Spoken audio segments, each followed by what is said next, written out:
Okay, for 124, they want us to simplify. So for A, 3 to the negative 2 is 1 over 3 to the positive 2, but that's not simplified, right? So it would be 1/9. For B, we can multiply. Let's see what we get. We have A to the third, B squared, and then B to the negative 1 to the third. That's power to power, so that becomes B to the negative third, right? Negative 1 times 3. Now we can multiply A to the third, B squared times B to the negative third. You add the exponents, so 2 and negative 3 is negative 1. And then this isn't simplified. We have to write it as A to the third over B to the positive 1, but you don't write to the first power. Okay, for C, we could probably do it here. We have x squared y to the third over x squared y to the negative 1.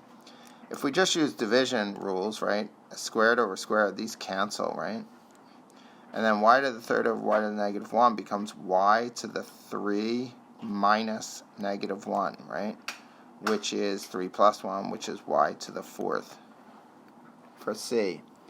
And the last one, they want us to write the answer in scientific notation. So for D, so 4 divided by 8 is 0.5 times 10 to the 5 minus 7 is negative 2, right?